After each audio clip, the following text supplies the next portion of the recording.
In the last section, we spoke a little bit about how JavaScript executes code. Remember, there's no concept of pausing or sleeping or anything like that inside of JavaScript.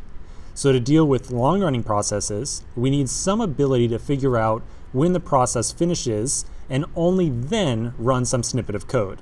So with that in mind, we're now going to talk a little bit more about promises and how they solve this problem.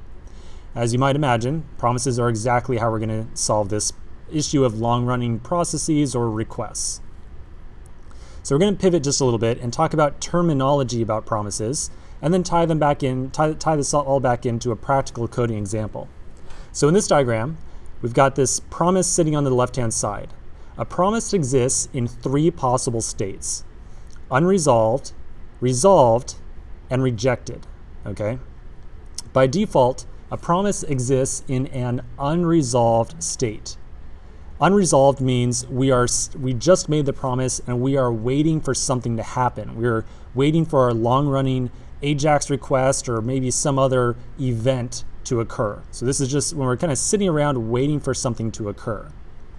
Once that something actually happens, whatever it might be, once whatever we're waiting for actually occurs and takes place, our promise enters one of the other two states, either resolved or rejected.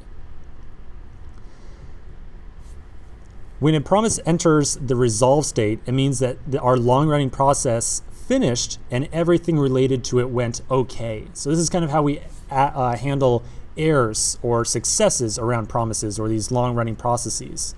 So in a resolved state, it means, hey, thumbs up, everything is fantastic, everything worked out okay.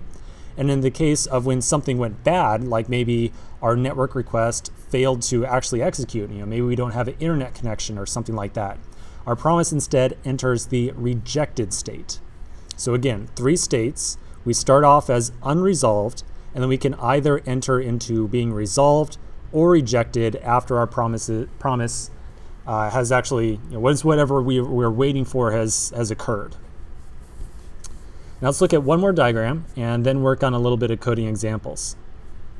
Remember, the whole point of promises is to run some amount of code, and then when a long-running process, like say an AJAX request is complete, we need some method of registering a callback function to be executed when the process is complete. So this is the part where we say, okay, our long-running process is done, fantastic, now run this code, the code in which everything went okay.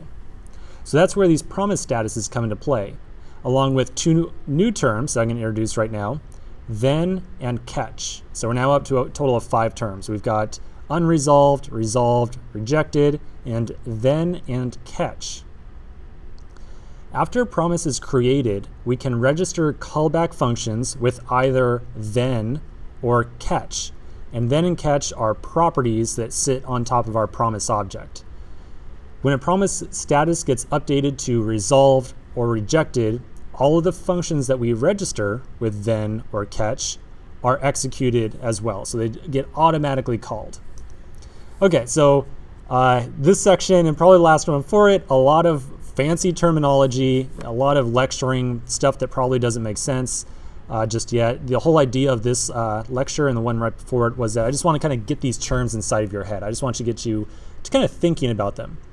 So let's continue the next section. We're going to start writing some real code, and we'll see the purpose of then and catch. So I'll see you in the next section.